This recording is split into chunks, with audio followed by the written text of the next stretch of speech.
Welcome, everyone. Pleased to have you here with us today for, I believe, our 66th episode of This is CDR. This is CDR's an online event series presented by OpenAir to explore the range of carbon dioxide removal solutions currently being researched, developed, and deployed, and to contextualize them for policy proposals we seek to advance with OpenAir at really every level of government in the US, as well as in national and subnational jurisdictions globally. My name is Toby Vrije. I'm based in Brooklyn, New York. Work on policy advocacy and market development with OpenAir. If you haven't done so already, please introduce yourself in the chat and tell us where you're zooming in from. Great to have you here, and we're excited for a really interesting program today. Just some quick background on OpenAir. We're a distributed all-volunteer network dedicated to advancing carbon removal. We are a global community. We work together on shared open source projects that we call missions in the areas of innovation, messaging and communications, policy advocacy, and activist market development. There should be a link in the chat to a forum where you can sign up to join our group. We'd love to have you. Here's kind of a graphical example of the missions we work on. There are probably 35 or 40 active missions, again, all across that range of different focuses, and lots to work on, very member driven. So you can start your own mission if you'd like. And again, we'd love to have you be a part of what we're doing. Before we get started, we always like to define our terms. I know many of you have already heard this many times, but we always have a few new guests, and it's really important to, I think, clarify what we're talking about here when we say carbon removal. Here's a definition from the Carbon Dioxide Removal Primer, which is a fantastic resource that's available online. We'll put a link in the chat to learn about carbon removal, but it's purposeful human activity to remove CO2 from the atmosphere and durably store it in geological, terrestrial, or ocean reservoirs or in long-lived products. Two really important points of emphasis whenever you talk about CDR. Number one, we want to disambiguate it from what's typically called quote unquote carbon capture or carbon capture and storage, CCS. Carbon capture typically refers to removing CO2 from an emissions point source like a cement plant. This may or may not be a good climate solution depending on its context, but it's not carbon removal, which again is removing CO2 from the atmosphere and durably storing it. Number two, it's really important to call out upfront that carbon removal is in no way, shape, or form any sort of substitute for reducing emissions. We need to reduce emissions, greenhouse gas emissions, CO2 emissions, other greenhouse gases, and decarbonize our global economy as quickly and as completely as possible. Moreover, I would say carbon removal as an activity has no meaning unless we have really dramatic emissions cuts. We need to reduce emissions by like 90% plus. And then carbon removal, the job of carbon removal is to take care of the residual emissions that we can't abate in a climate relevant timeframe. IPCC estimates that we're going to need multi-gigaton scale carbon removal by mid-century. That's an immense volume, the size of the current oil and gas sector.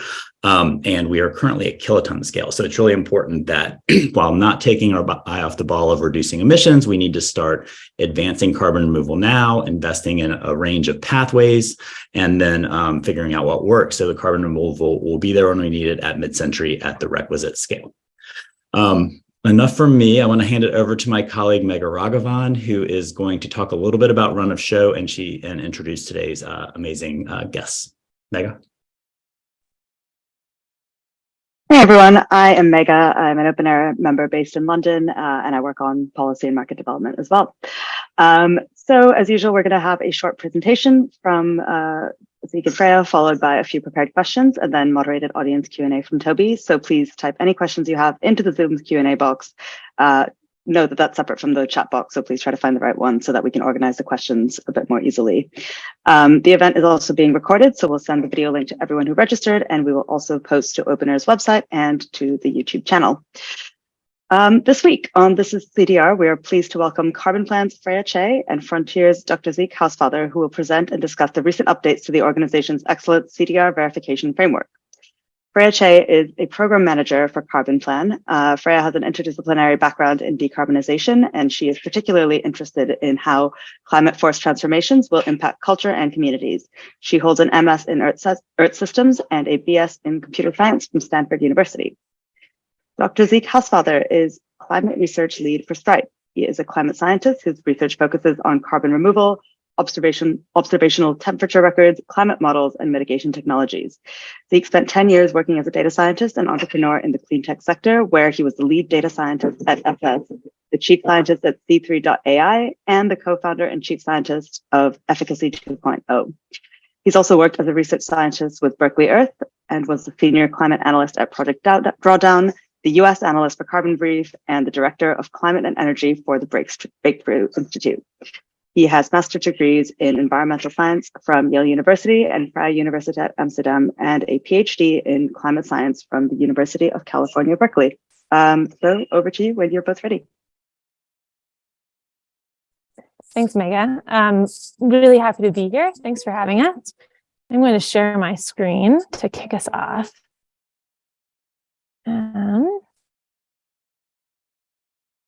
It is great to be here with everyone. And so Freya and I will start with a quick presentation and then give lots of time for folks to ask questions at the end and have a good discussion. All right, I will kick us off. We are here to present on something called the CDR Verification Framework, which is a tool that Zeke at Frontier and I at Carbonplan have been leading for the last little while. And the CDR Verification Framework main goals are to provide a basis for a common understanding of what rigorous MRV must account for. And we want to provide that basis for buyers, for providers, for policy people.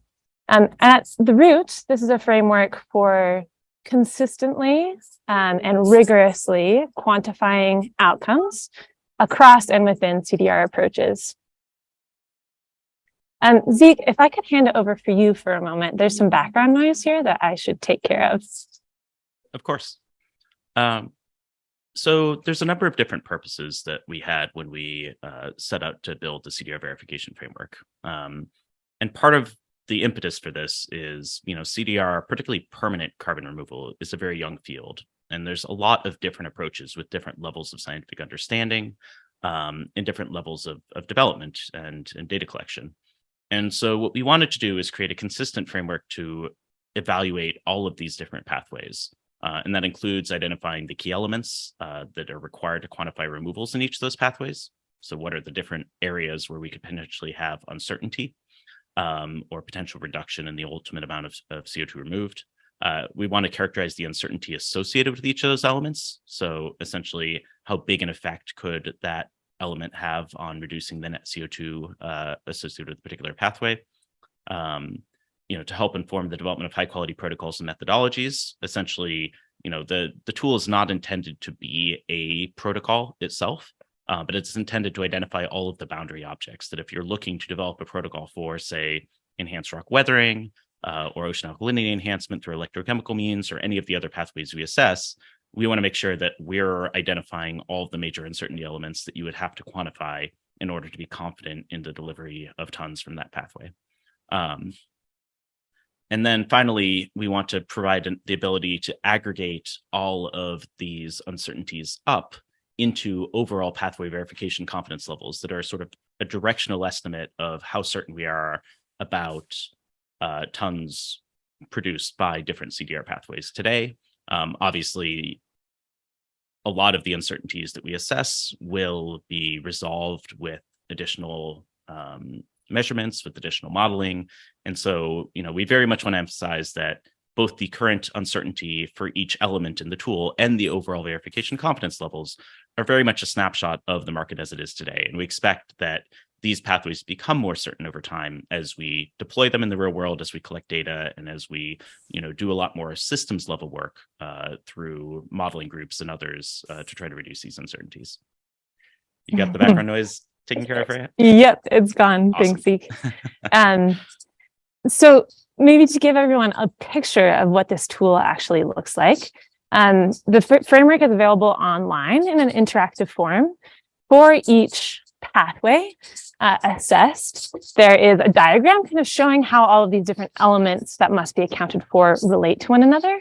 And you can also explore in depth for each element the uncertainty characterization that we have assessed with the help of lots of external input. There is also documentation available for all of the elements and for each of the pathways if you want to dig deeper into understanding how elements are shared across pathways and how we have developed our characterization of each element. As Zeke said, each pathway and our assessment is rolled up into something we call the verification confidence level, or VCL. This is an overarching figure that characterizes the VCL for the pathways that are currently included in the tool. The higher the VCL, the better and more certainty we can have given the best available tools and science today and how much CO2 we actually remove from the atmosphere. Lower VCL, as Zeke said, really important to emphasize, we have more uncertainty in those pathways today. So that is not a static assessment. There will probably be some pathways that have more uncertainty for the duration. We have been talking about the difference, for instance, between closed system pathways, where you can meter CO2 back underground or off your system, and open system pathways, where you are intervening in maybe a more complex geochemical cycle. More uncertainty does not necessarily mean that something is bad. It just means that we need to be able to bound that uncertainty and to know that these things actually work and figure out how to improve our understanding over time and incorporate our assessment of uncertainty into our understanding and articulation of what was achieved.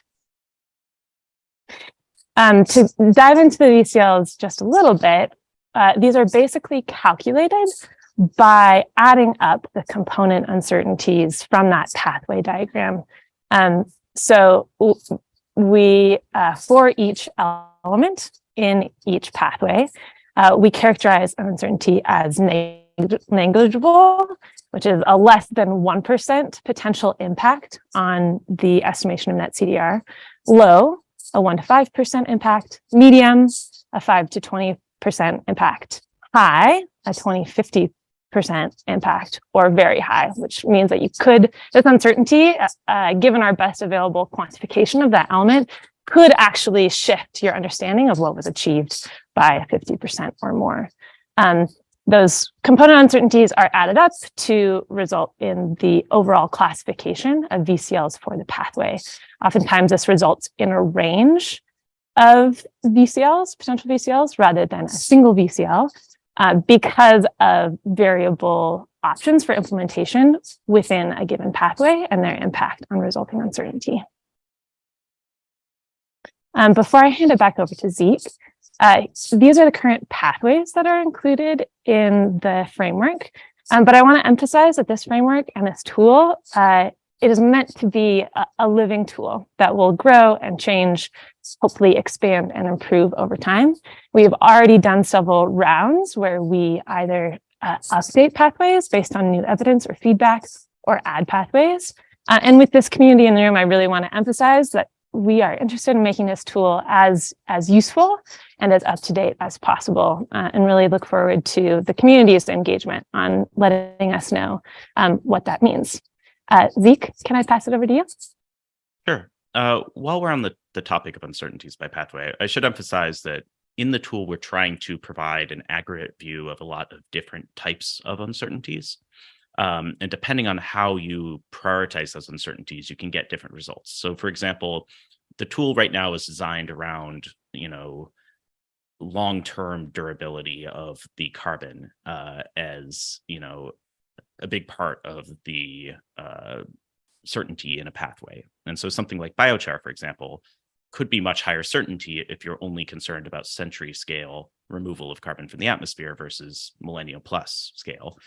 Similarly, there are some big uncertainties in ocean CDR pathways associated with air-sea gas exchange, which delays when the CO2 is absorbed, but ultimately at equilibrium, that CO2 will be absorbed, or most of it will be absorbed from the atmosphere. And so, in practice, you're sort of having to balance overall sort of effectiveness uncertainties. So how well does a pathway work in terms of the net tons removed, sort of time to removal uncertainties? How long does it take rock to weather? How long does it take the ocean to equilibrate for air-sea gas exchange? And durability uncertainties. How long does the carbon stay out of the atmosphere once it's removed? And while our framework tries to put those all together, different people could have different weights for those in practice. If you go on to the next slide. So, we worked with Carbonplan on building this tool in part because we wanted a way for Frontier as a buyer to assess different pathways, to determine, where to put our resources and to figure out how to think about the balancing of uncertainty, cost, and scale across different CDR pathways. One thing that we really want to emphasize with this framework is that just because something is certain does not mean it's the best.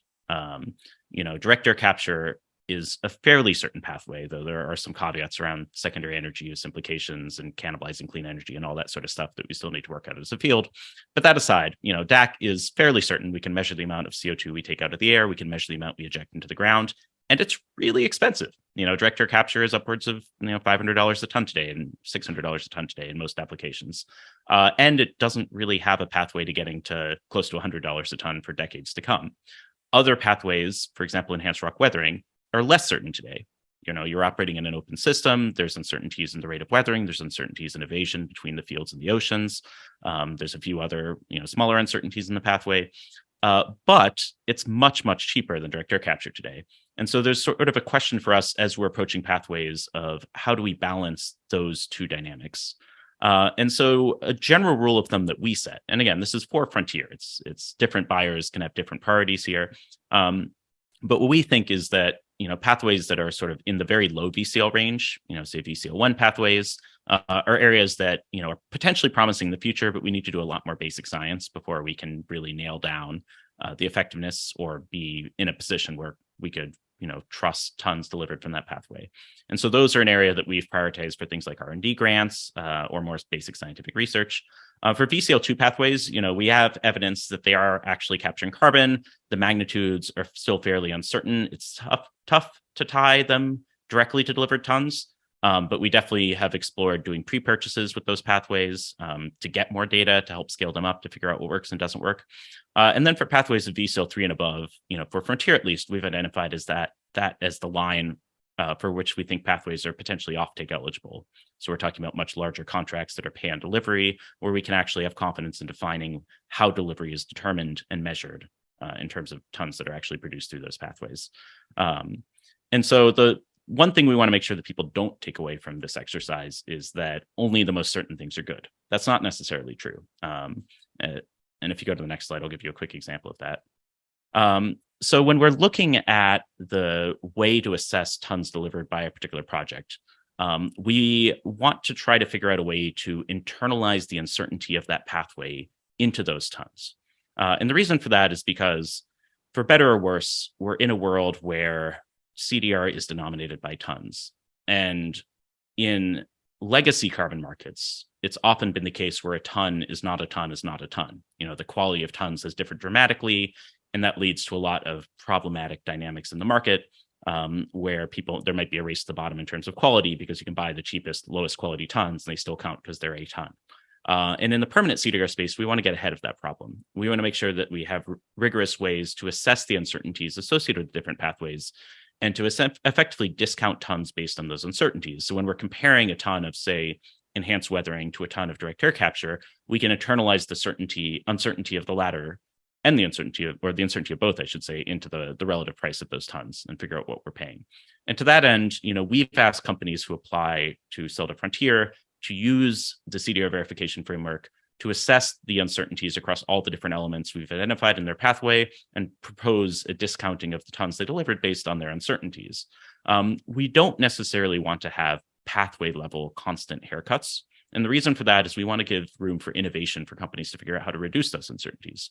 So there might be a up to 20% uncertainty in evasion and enhanced weathering.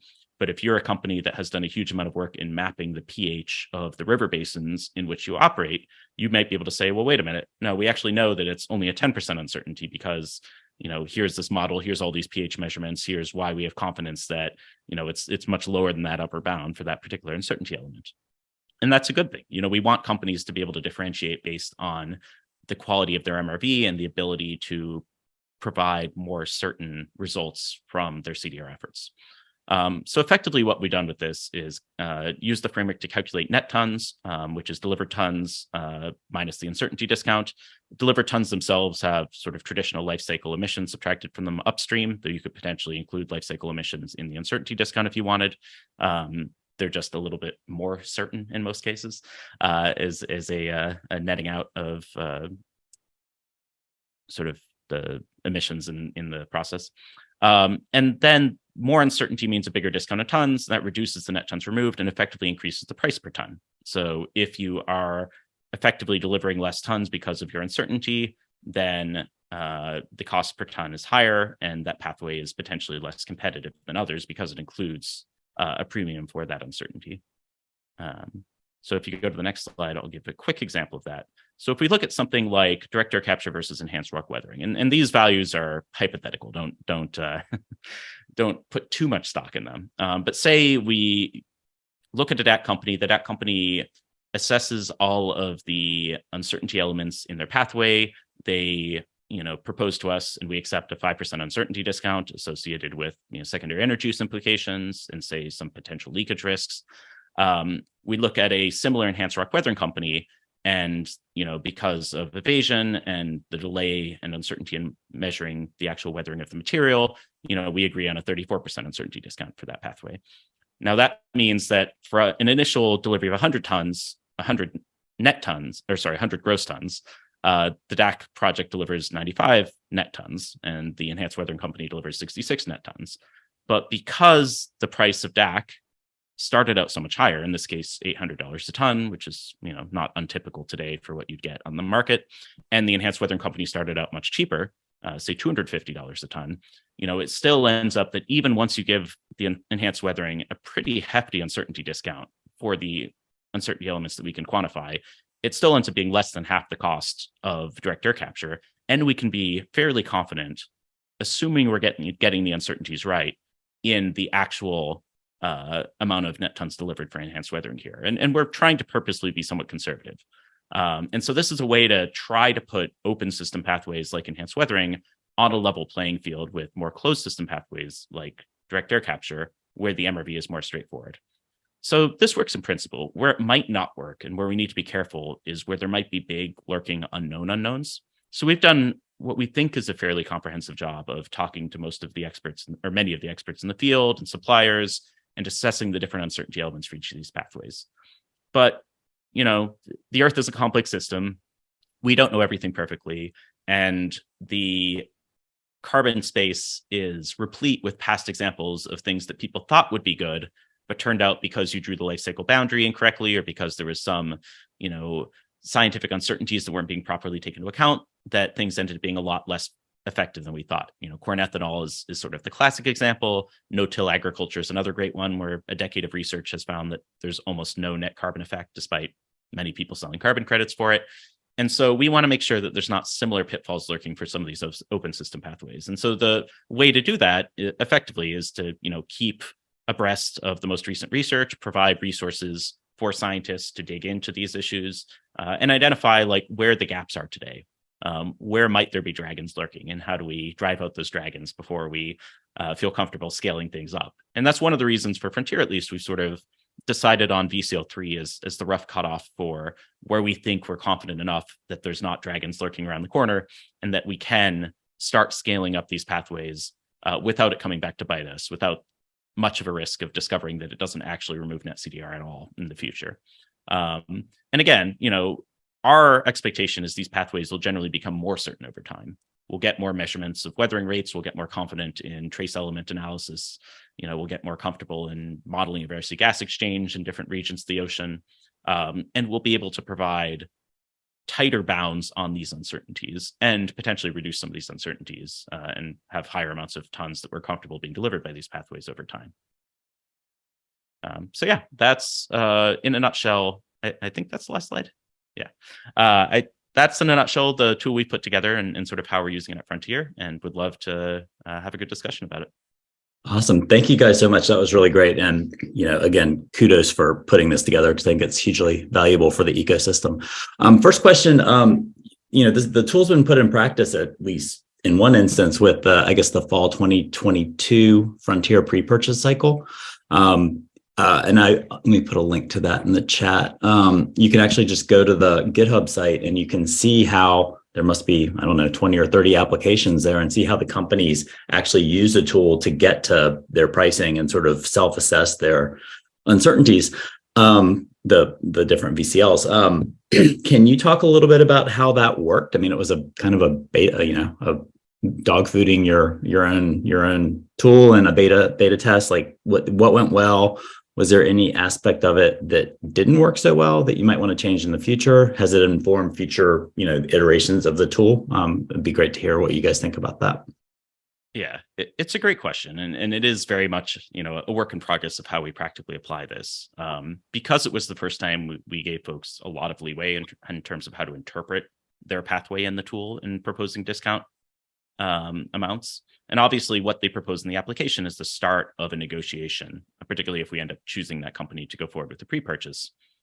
If we're uncomfortable with their choice of uncertainty assessment for different elements, we negotiate that with them and work out a final value for that. I think the one lesson learned from it is that we do need to provide a little bit more clear guidance of how companies should go about assessing their uncertainties and aggregating them up. One option that we've considered is providing rough pegs of uncertainty by pathway, with the idea that, a enhanced weathering project is on average about 30% uncertain. If you want to suggest a lower value than that, like try to justify it, that sort of thing. But even those pegs are tough to objectively assess, in part because we are trying to quantify uncertainties here that are not always that well bounded. And so yeah, that's sort of the approach we took. And again, this is going to be evolving over time, and we're putting much stronger focus on precisely quantifying these uncertainties in larger offtake agreements than in smaller pre-purchases. Because at least for Frontier, our pre-purchases are primarily aimed at being catalytic, supporting new and novel approaches, maximizing shots on goal. And so while we want to rigorously apply uncertainty analysis to those, we're less concerned about the ultimate tons produced than the learnings that are produced by for the larger field, at least from the pre-purchase side. Mm-hmm. And maybe it's worth emphasizing for the folks on this call that right now, Frontier and providers are negotiating what deliveries mean, largely in the absence of established standards, either for measurement or for quantifying tons, which I think is a really interesting moment in this field.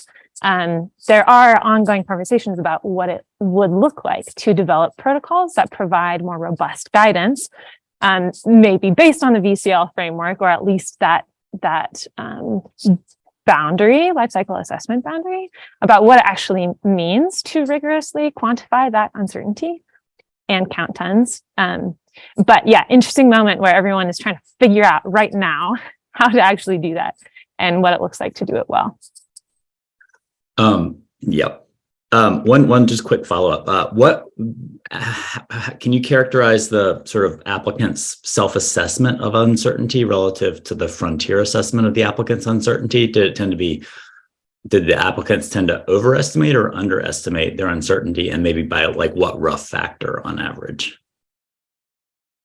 It's hard to generalize. It varies a fair bit across the applicants. I think applicants generally had a moderately lower uncertainty than sort of our priors would be for their pathway, which is not that surprising. Maybe 20% lower on average than we would assign them, not in terms of absolute terms, but in terms of, if we thought it was 30%, they thought it was 25%, that sort of thing. That makes sense.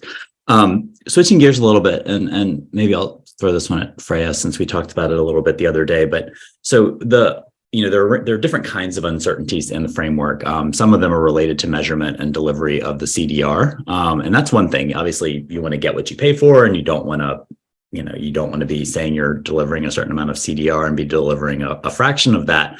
But there are other uncertainties that are of a kind of different quality that are relating to, negative externalities of a given CDR approach, whether it's, I'm not picking on any open system processes, but like enhanced rock weathering, potential toxicity, to ecosystems. The same thing could be the case for ocean alkalinity enhancement. So if you're talking about harms to ecosystems and communities and uncertainties relating to those, how do you use the tool to incorporate those into an evaluation of a potential procurement transaction? Thank you for that question. Really important to emphasize that this tool primarily focuses on carbon accounting. Okay. It does not provide a rigorous basis for de-risking potential environmental risks. It does think about carbon impacts of environmental interactions. For instance, if you're adding alkalinity to the ocean or growing macroalgae in the ocean, how does that interact with ecosystems and result in shifts to net carbon drawdown for the whole system? However, this framework does not cover how should we think about thresholds around our understanding of environmental interactions that would allow us to confidently scale these things. So I think there's a lot of work left to be done around environmental and community thresholds that would need to complement our certainty around net carbon drawdown. So out of current scope for the tool itself. Can maybe either of you, can you talk a little bit just about, like, one thing too about like these potential harms, they're not typically maybe even going to manifest at very small scale. So you actually have to scale the approaches and the projects to get any idea of the nature of them. But Zeke, what were you going to say? Like, any thoughts on that? Yeah, I was going to say, so while this tool specifically focuses on our certainty or uncertainty around net tons delivered by pathways, there are separate work streams looking at many of these other issues around environmental toxicity, around environmental justice implications of different CDR pathways. So we are kicking off a project with Microsoft and Carbon Direct around a forest biomass sustainability coalition, for example, to set standards for the field for sustainably sourcing biomass, which is a big challenge for a lot of bikers' approaches. There's a lot of ongoing work being done around soil issues with enhanced weathering in terms of measuring, chromium and nickel and their effects. And obviously, there's a huge focus right now on ocean CDR ecosystem impacts. And there still needs to be a lot of important work done on, the effects of large-scale macroalgae sinking in benthic environments and those sort of things. And so I think in addition to having some uncertainty thresholds for considering which CDR approaches to scale, I think there's also going to be thresholds around our confidence in environmental and social justice impacts of these CDR technologies that also determine our willingness to scale different approaches that are sort of separate from the analysis we're doing here, but in many ways equally important. Got it. You referenced this in your presentation, but I want to maybe circle back to the idea that certain CDR approaches deliver the carbon removal over varying and potentially uncertain timeframes, whether it's the air-sea gas exchange for ocean CDR or the delivery term for the actual CDR with enhanced rock weathering. Can you recap how the tool handles that, and more generally how procurement should think about that question, in terms of both valuing the tons and also maybe when the credits are considered delivered and released for use to offset a climate claim, for example? Did that make sense? Yeah. You want to kick off how the tool handles it, Freya, and I can talk a bit about the purchasing side? Yeah. So as Zeke said in the presentation, the tool is trying to handle many types of uncertainties, one of which is this uncertainty around timing. There are a couple of different elements of timing. One is the front-end timing. So when does carbon removal actually occur after, the action, the CDR intervention? And another is timing around durability. Both of those are incorporated into our uncertainty characterization. So for something like enhanced rock weathering, there is an uncertainty around, for instance, when the weathering actually occurs and how well you can tell. For something like biomass-based approaches, we include a counterfactual term. So we think of bikers as effectively providing carbon removal when the biomass would have otherwise decomposed and CO2 would have otherwise entered the atmosphere. And there is in the framework an uncertainty associated with that counterfactual. Zeke, what would you add? Yeah, I'd say we generally lean for the tool on being conservative around how temporal uncertainty is assessed. And part of that is how certain we are in that temporal uncertainty. So for example, it may well be that the rate at which rocks weather is easier to quantify and measure than air-sea gas exchange or not. And that can affect the relative magnitude of those uncertainties. I'd say on the purchasing side, one thing that we strongly emphasize to people is that we need to count tons ex post. And ideally, as the field matures, we need to increasingly pay for tons ex post. And that means that the CDR doesn't occur when you spread rocks in the field, or even in the case of bikers, always when you inject the CO2 underground. It occurs when the rocks actually weather. It occurs when the biomass would have otherwise decayed. It occurs when the atmospheric CO2 uptake from the ocean actually occurs. There are air-sea gas exchange dynamics. And so tying payments for CDR to the actual removal is important to maintain quality and also for buyers to be able to internalize some of the uncertainty associated with the timing here.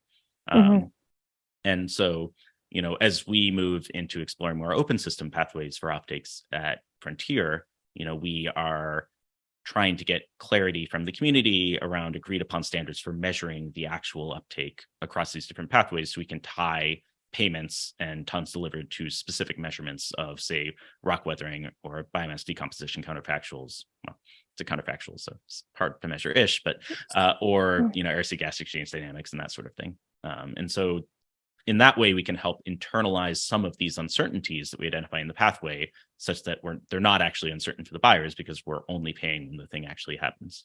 Right. But that also could be challenging for early stage practitioners of CDR who can't get financing. So hence the current and that's pre-purchases. That's one of the reasons. It's one of the reasons we do these smaller pre-purchases for the earlier pathways is so we can, support people to put rocks in fields to measure the effects of them. Even though we acknowledge that as the field scales, it's going to have to shift toward entirely ex post. Yeah, I think there's an interesting piece of work that I haven't seen yet in the CDR ecosystem, which is really just laying out the time dynamics associated with different CDR pathways and clearly considering how different purchasing models around the intervention and the time dynamics of actual removal in relation to payment could have implications for the whole ecosystem. So if anyone wants to do that piece of work, that's a good idea. Reach out. Just one last question because we have a lot of great audience questions coming in. I'm going to put a link in the chat to a series of recent blog posts from Dialis and John Sanchez about the opportunity that open system CDR pathways potentially represent. And I guess the feeling that maybe some of the incumbent systems are stacked against them because of these uncertainties. I mean, in my view, the verification framework really provides a pathway for these open system pathways to advance and scale. But do you think the Di and John's post talk about things like, the playing field being tilted against open system pathways and the challenge of workable pricing? Can you talk about maybe the reality of some of those challenges and also how the verification framework can potentially help practitioners address them and procurement bodies? Yeah. So while Frontier is excited about the long-term potential of closed systems, particularly direct air capture, we're, as a field, are running into a problematic case where direct air capture is becoming synonymous with CDR, particularly in Washington and other places. And in the longer run, or particularly, actually, maybe if you said in the shorter run, there's a lot more potential for scale at a reasonable cost from these open system pathways than there is from direct air capture or even, BECCS. And so we really want to find a way to confidently unlock the scaling potential of these different open system pathways, things like enhanced weathering, ocean alkalinity enhancement, direct ocean removal. And a big part of that is figuring out how to deal with these uncertainties, how to put them on a level playing field with the pathways with smaller uncertainties. And so a big impetus for us in developing the verification confidence levels and the CDR verification framework more broadly was to figure out how do we actually weigh these two, how do we assess them in our purchasing? Because, both in the academic literature and in our own team assessments, we think these open system pathways are probably going to be a bigger part of CDR in the next decade than direct air capture is going to be. And so we need to figure out a way to do them and to be confident in doing them. Awesome. Yeah, maybe I would hop in and say, I think Di and John put some great language around the danger of over-indexing on closed systems. And it is also true that we can support this portfolio approach with different tools, and perhaps different pathways need different kinds of support based on their level of certainty and development. So I think, for instance, in many of the open system pathways, we have big uncertainties, like around quantifying air-sea gas exchange, like around figuring out how to effectively measure rock weathering on fields. That probably shouldn't just be the responsibility of projects doing single deployments. Those are likely system level responsibilities where we collectively need to invest in the research and the tool building that enables different projects, different deployments to effectively quantify these things and characterize the associated uncertainty. That's different than saying we need to support these pathways by buying tons right now and scaling them up, because there still are major uncertainties and the potential for unknown unknowns. So just want to call the flag, like we can support all of these things, but they might need different types of support at this moment in time. Okay, awesome. Thank you. I mean, I would love to be able to continue to ask questions, but I want to have the audience have that opportunity. So Megha is going to hop on and start asking you guys some of these questions. Yes, we have lots. I guess the first one, so you put up that slide, which is a summary of, all the different approaches and then the range between 1 and 5 where they fall on the VCL. And I know in the post originally you kind of talked about pushing everything to the right as much as possible, but also narrowing the ranges and sort of trying to get closer over time. Do you have a view on where each of those pathways can end up theoretically if we sort of do our best on measurement and, not spending a ridiculous amount of money on perfectly measuring things, but in a reasonable world? Do you have a sense of like what the theoretical endpoint is for those? I can hop in. I think probably not everything gets to VCL 5.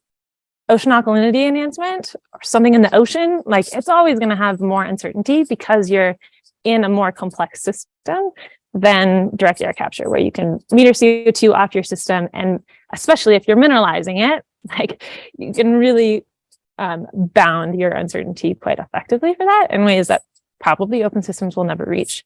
That doesn't mean, again, to emphasize Zeke, that is better or that is the only bar at which we should be comfortable thinking about scaling these approaches. But yeah, probably the theoretical maximum for some of these open system approaches is not VCL 5. But I still think we have a lot of room to shift them to the right and improve our understanding.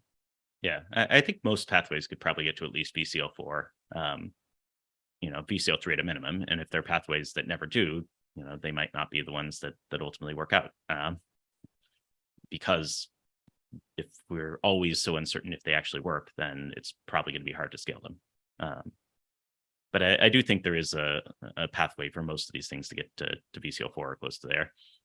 And again, if something is half the cost, being VCL 3 or VCL 4 instead of VCL 5 is not that big a problem, as long as we can effectively account for the uncertainty in how we're pricing things and how we're counting tons. Yeah, I guess we actually had a question quite related to that. So you kind of had that illustrative example of DAC and rock weathering at different certainty levels at different price points, and then you calculate an effective price per ton.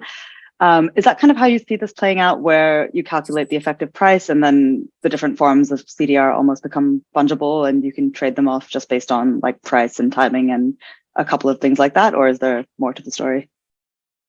I mean, I think everyone wants to treat carbon as fungible. And so the closer to fungible we can get, the cleaner it's going to be for the system as a whole. I think there's always going to be some preferences among buyers and other actors in the space for one technology over another, in part because carbon isn't the only thing here, right? There's co-benefits associated with some of these pathways, and, not associated with others. For example, you might be doing ocean alkalinity enhancement to also support, oyster farmers on the coast, or you might be doing enhanced weathering because the benefits it has to crop yields, or and to emissions, or you might be doing BECCS because it produces green hydrogen, which is really valuable in a clean economy. And so I think we should try to aim for as fungible as possible a system in terms of permanent carbon removal, because I don't think it's tractable to have these completely different categories that still get implicitly compared, but in very subjective ways by everyone. I think we need more structured systems to allow those comparisons. And, the VCL framework certainly isn't perfect. A lot of this is still spitballing by us in the community, but at least, we hope it's directionally right and can give folks a way to start doing those comparisons. Yeah, okay. We had a couple of questions on DAC specifically. So, if you kind of stop the acronym at DAC, it doesn't really capture the storage element of what happens next with the carbon. How, if at all, does the VCL framework account for, reversal risk depending on what's happening with the reservoir? Or someone also mentioned if you're using DAC for something else like ethylene production, does that get taken into account in terms of the way it gets considered in the VCL? I was maybe going to pull up the VCL framework, Zeke, if you want to start talking. Sure. So we do account for storage uncertainties in the VCL framework, acknowledging that even within a single CDR pathway, there might be different storage plays that are used. Someone might do carbfix style mineralization of basalt. Someone might do injection into saline aquifers. Someone even might, use direct air captured CO2 to do enhanced weathering like Crew is doing with containerized reactors. And so each of those will have slightly different uncertainties. But we tried to account for the storage uncertainty in each pathway based on the most commonly used approach in that pathway today. And I'll let Freya give some examples of that. Yeah, so we, as Zeke said, we recognize that there are different approaches. We both think about what the most common approaches are, but also we give ranges. So we recognize that, for instance, your leakage risk is going to be different thinking about mineralization of CO2 versus supercritical CO2 injection. So that's reflected in this range and is also reflected in the overarching range, VCL range for DAC as a whole. Got it. Yeah, that's helpful. Another question was more on like open system things like enhanced rock weathering. So does the VCL framework account for things like feedback effects or sort of uncertainties, I guess, that go beyond the measurement side, but more on additionality and sort of the counterfactuals and those complicated systems?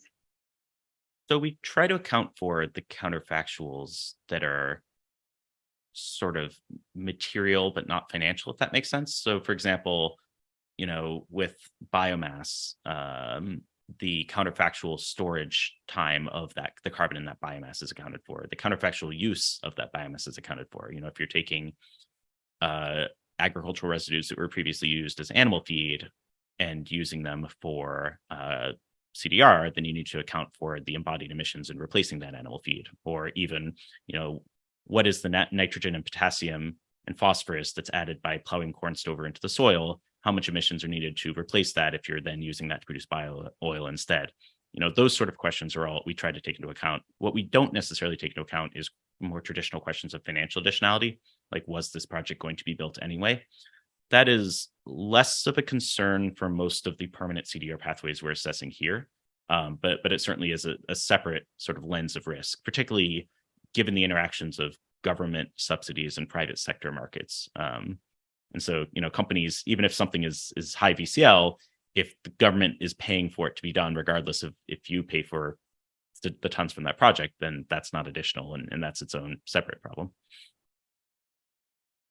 I think that connects again to the idea that, this tool we hope is a useful foundation for thinking about what rigorous MRV should include. but it is not itself a standard. And if you wanted to think about building a standard, of course, it needs to think about rigorous quantification, but you also will need to think about ecosystem impacts and thresholds, additionality, et cetera. Yeah, absolutely. This is, you might well recognize as an open air question. How might governments incorporate the verification framework into public procurement of long duration CDR, such as the Massachusetts CDRLA, or eventually incorporate it into compliance markets like the EU ETS, or the California market RMDA? So a few open air and some non-open air pieces of legislation in there, but yeah, how do you think about the best way to potentially incorporate that tool? And does that differ to the way that voluntary carbon markets might use a framework like this? Yeah, I think the challenge with compliance markets is that they require the fungibility of tons, which, is true to an extent in voluntary purchases as well, but we have a little bit more wiggle room because it's all voluntary. But that requiring fungibility of tons, necessitates some sort of framework to discount tons based on their scientific uncertainties, or otherwise, provide weights to different pathways when comparing them in the context of a compliance market. And so we hope that this work will provide some examples of approaches that, governments or others could take in deciding how to design procurement programs or design compliance markets to include more uncertain open systems. Obviously, there's no practical examples I know of today where that's being done yet, but we've had lots of conversations with Noah Deach and his team at the DOE and many others around how one might think about approaching this. I think in general, what we've seen is that governments are going to be a little bit more conservative than voluntary markets, particularly for some of the open system pathways that haven't been deployed at scale today. But I think what will practically happen is for something like enhanced rock weathering, for example, maybe the voluntary market will lead on getting it up to the scale of tens or hundreds of thousands of tons per year. And as more data comes in from those trials, governments will get more comfortable and then open up procurement systems to more of these open system pathways as they scale. But I think we're probably going to have a dynamic where the private sector and voluntary markets are leading a bit and pushing the field into open systems, and public procurement is following that a bit, just because they tend to be a bit more conservative. Yeah, definitely. We had a question, sort of, I guess, if you are a CDR supplier, how should you go about being transparent and uncovering, quote unquote, the dragons that might be underlying the way you measure things? Do you have like best practices that you suggest? Big question. I think a lot of people are trying to figure out what it means right now to do transparency well. And I recognize that we don't have community systems right now that set standards around transparency, data sharing, et cetera. I think developing those systems is critically important. I think to the extent possible, I'm really interested in really thinking about how we get science out of the business moat that CDR companies are operating with. So how do CDR businesses win on logistics, but continually contribute what we are learning from real world deployments to the public sphere? And we need to learn everything we can to gain trust in these approaches, to accelerate our ability to deploy them. And I'm really interested. I don't think there are perfect answers, but I think prioritizing that question, how do you contribute your learnings of real deployments to the public sphere, is the best thing that I can think of people doing right now. I think the other, really clear need is that in the absence of third-party standards, clear communication about what it actually means for you, what you are actually doing to quantify things, like we're talking about methodologies, is really critical, because otherwise black boxes will not be the path to trust here. Zeke, what would you add? I'd say that, certainly as a company, you can do some work yourself in, more denser measurements, or, bringing on data scientists to, assess confidence intervals more effectively, that sort of thing. But a lot of this work has to be done at a field level. And so we're starting to see more aggregations of companies and scientists to try to answer some of these big outstanding questions. There's been a lot of work done in the oceans with ocean visions and others. There's increasingly work being done with enhanced weathering across the community to try to get at some of these big questions. And so I think the more we can work together, particularly for open system pathways that are more uncertain, the faster we as a field can get comfortable with scaling those. Great. I will ask one last one before I let you guys go. What's kind of next for the tool? Is it about, getting more granular on the different types of DAC and rock weathering, or maybe extending to things outside of just the carbon impact, or more of the life cycle? Like, where do you see it going next?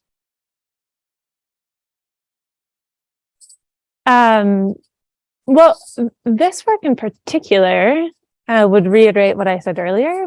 We hope that this is a living tool. I think we did the initial prototype. We got some indication that it is a useful tool to different members in the community, acting as a boundary object between providers and buyers and policy people, as a starting point for a conversation about what rigorous MRV needs to include. I'm really looking forward to building out more predictable and inclusive processes about how we update and expand this tool. I hope it becomes a chance for community synthesis of what we are learning on some sort of regular cadence. And I really invite anybody to reach out with feedback or ideas about how that should look, feedback on the framework itself. This is a community tool, and we want to make sure it's as useful and accurate a tool as possible moving forward. And in terms of our near-term plans, when we originally created the tool, we had a aggregate bikers category, which was somewhat modeled off Charm and their bio-oil approach. We've quickly realized that bikers is such a diverse set of CDR approaches that it makes a lot more sense to disaggregate that. And so we're going to be updating the tool to include a separate BEX pathway, potentially for hydrogen and electricity, but probably aggregated, but with some differentiation in the tool itself for those. Biomass burial, which currently isn't represented well at all in the tool, bio-oil, and potentially a few other sort of bikers subpathways. Cool. Looking forward to see what's next, guys. Thanks so much for joining us. And Toby, I will give it back to you to finish things up. Thank you, Megha. Thank you to the audience for such great questions, and especially thank you to Freya and Zeke for spending some time with us today. It was fantastic, and as Dai said in one of his comments, really amazing work and really important for the ecosystem. So thank you for all you're doing to advance it. Thanks for having us. Yeah, that was great to be on. Yeah. Everyone be well. I'm going to put we actually have to shut the Zoom down right at the top of the hour for another event. I'm going to share my screen very briefly. And two quick messages. If you live in Massachusetts or California, we are actively seeking to advance state level legislation in both those states. We have all sorts of tools to call your local representative, email your local representative. Please reach out to us. We can really use the help. Both of those bills are at kind of pivotal moments. They've both just been through committee, and they could be really impactful for helping to advance the sector. So please, Massachusetts and we also have some stuff going on in Colorado. So those three states, Massachusetts, Colorado, and California, would love to hear from anyone who's interested in sending their rep an email. We have a lot of great programs coming up on This is CDR. So there's a list. I put a link in the chat a few minutes ago to the Eventbrite page. You can sign up for all of them, and looking forward to that. So everyone be well. Thank you again to Zeke and Freya for joining us. And we will see you next week with Kita, which is a really novel, interesting new carbon insurance company. Bye. Thanks again.